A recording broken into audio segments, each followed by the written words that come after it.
How is everybody doing? What's going on, everybody? What's going on?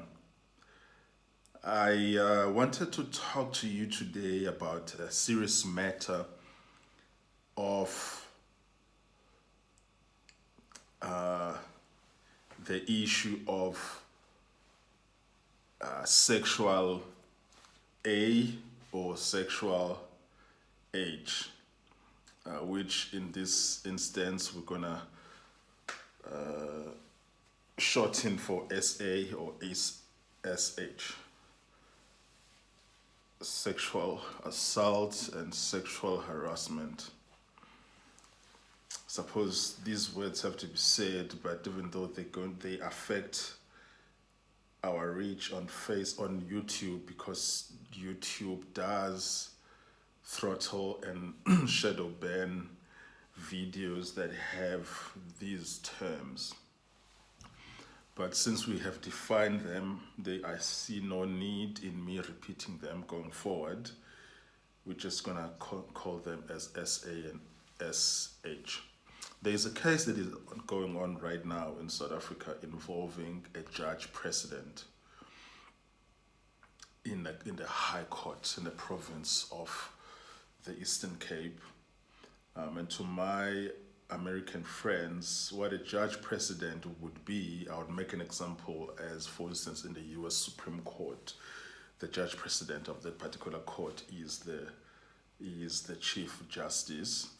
In an appellate court or in a district court, a president who is responsible for all judicial administration, or the most senior judge in that case, in courts like that, will be considered a senior judge. There is a woman in this particular court in South Africa who is a secretary for one of the other judges. So she doesn't really work for the judge president. She works for one of the other judges as a secretary. And she has accused the judge president of SH, which is a serious charge.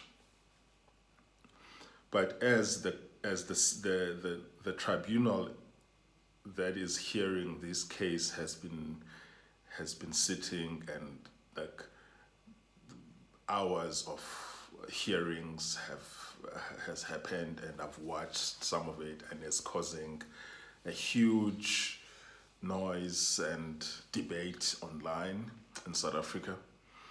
And it turns out that this particular woman actually had an ongoing flirtatious relationship with the judge president, but then at some stage then she decided to accuse him of this charge.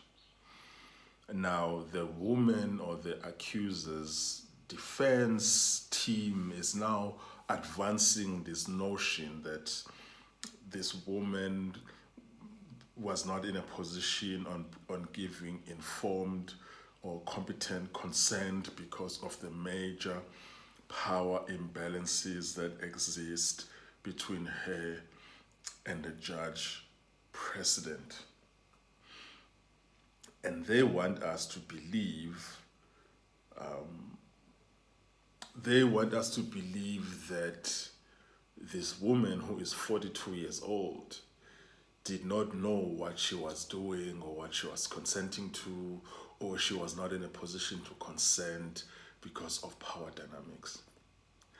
This notion has been pursued several times by a lot of the people in the left. We saw it also in the case of Didi, that where he was found not guilty of serious crimes, except that one issue of transporting prostitutes over state lines. And we've seen a lot of talking heads in American media and in South African media, by the way, advancing this notion and this doctrine that even though we saw text messages that were sent by Cassie to Didi that showed that she was actually a willing participant in those sex parties and those sexual freak-offs. And not only was she a willing participant, but that she actually was an enthusiastic participant. That the messages that she was sending can only be interpreted as to say that she was enthusiastic and she was giving her heartily consent of these weird things that they were doing. And then now the theory then is that while she couldn't have been able to give consent because she was a terrified woman, power dynamics, P. Diddy is a powerful man, rich and more powerful than her. All of these are crazy notions. It's the same notion that they are trying to advance on the case of this judge president in South Africa. And what we are seeing now is an attempt by especially people in the left and all of these gender warriors trying to redefine SA and trying to redefine SH. And they're even trying to redefine grape, for that matter, where we've seen some very extreme examples where people are saying that a woman who have given consent for sexual intercourse can withdraw her consent after the fact. That is to say, after the action has happened, trying to redefine the definition of grape. And it's a similar situation here where they are trying to redefine the definition of SA and the definition of SH.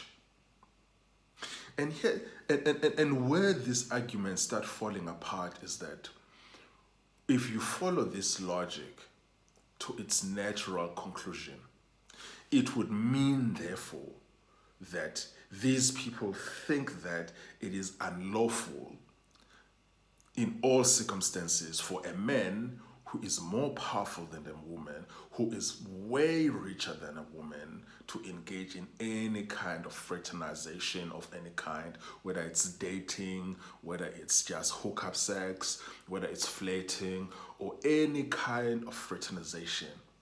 The mere fact that there is a gap in terms of life stations between them, a huge gap that is, that makes it unlawful, that makes it unacceptable, because this gap in life stations, which is what we're going to call it, because what else is power dynamics other than a gap in stations of life? Because whether it's power, just authority, or whether it's wealth, it's a gap in the stations of life that people have. Then you have to believe that in all circumstances, it's unlawful, it's unacceptable, and it shouldn't happen. So then the question then would be, knowing the fact that women are hypergamous in nature, are you as women going to come together and agree that from here onward, because of this existence of power dynamics, which makes you incapable of giving consent, are never going to date men who are richer than you? Is that what you are saying? You are never going to date men who are richer than you. You are never going to have any hookups with men who are richer than you. You are not going to fraternize in any way with men who are richer than you in any way. You are only going to date men who earn on the same level as you. So this is to say that if you, as Keisha, or you as Sarah, working at a Costco, or working at a Walmart, or working at pick a store, McDonald's, KFC, or working at any local joint in downtown Houston, if there is a millionaire, say a ball player, and in NFL, NBA, a millionaire entrepreneur, ask you out, who earns 200 times more than what you are earning, who has more money than you'll ever have in your life, that you are going to say no because of this obscene level of power dynamics difference? Is that what you are telling us? Are you also telling us that you, Jennifer, or you, Dumi, or whoever, or whatever your situation is, you are working in a law firm in London, you are a recent law graduate in a law firm in London, you are basically earning roughly around, let's just say, £30,000 a year. That you will never, when you go to these social settings where lawyers go to mingle and to socialize, and then you meet the managing partner of a law firm who earns, let's just say, 250 to 300,000 pounds a year, that you are never going to give that man a chance because of these obscene levels of power dynamics. Is that what you are telling us? Is that what you are telling us? Are you telling us that when you work at Chick-fil-A, or you work at the Cheesecake Factory, or you work wherever, and here is a man who is leading a church that has 20,000 attendees in a week and has a private jet, as they do, whether it's in Atlanta or Houston or LA or New York City, and they earn millions of rands a year, dollars that is, due to their writing engagements and their whatever. You are going to say no. Because this person is earning millions of dollars a year and you are only earning $25,000 a year. Is that what you are telling us? Is that what you are telling us? Are you telling me that when you are working at McDonald's, at a downtown McDonald's in Atlanta, the only man that you are going to consider is the same guy who is earning the same $10 an hour salary, or $10 to $12 an hour? Is that what you are telling us? If that is not what you guys are going to do, but you are willing to sell your souls to be with rich men, you are willing to even sell your liver to be with rich men, you are willing to bend backwards forward to be with these rich men, to be flown out to Dubai, to be flown out to Australia or the Maldives or Bora Bora. You are willing to do anything for the sake of getting this life that these rich men have. Then how then are you going to use the existence of this difference in life station between you as this and these men that you are also so thirsting for, like a thirsty dog? Like, how are you going to use that gap as a basis of saying that you can't give consent, while almost all of you, 90+% of you, want all of these men who have way more than you, who are way more ahead of you in life station? So when things are still going well and you are getting your cheeks clapped by these rich men and you are being flown out to Dubai and to Paris and to Rome or wherever, and to buy all of these nice like bags, like whatever, Louis Vuitton or Gucci or whatever, and you are getting your chicks rearranged in all kinds of situations, oh, that's fine. And then when you have a falling out with these men, all of a sudden, after enjoying all of these benefits, there's a problem with power dynamics. Problem with power dynamics.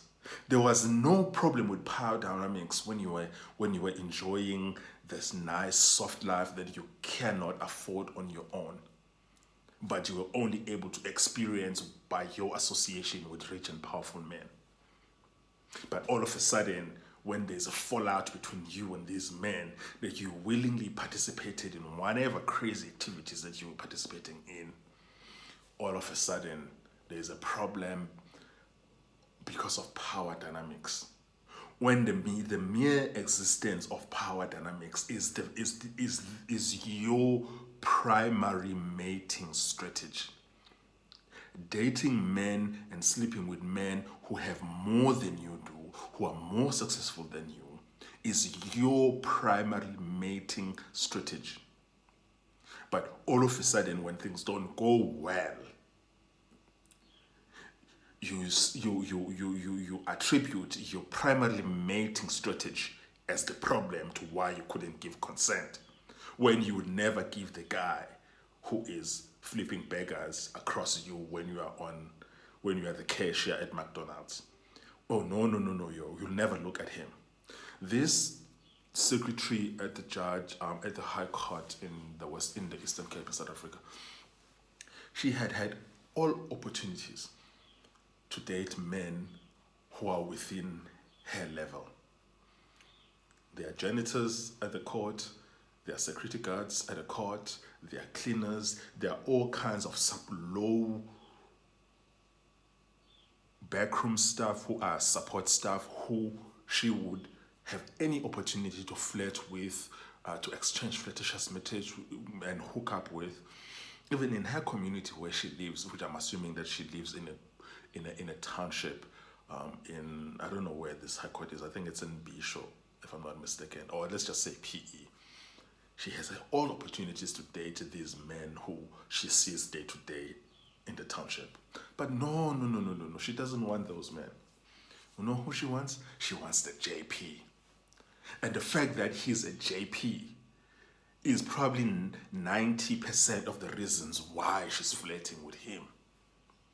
Because that's the female primary mating strategy. And you are telling us, and as the same case with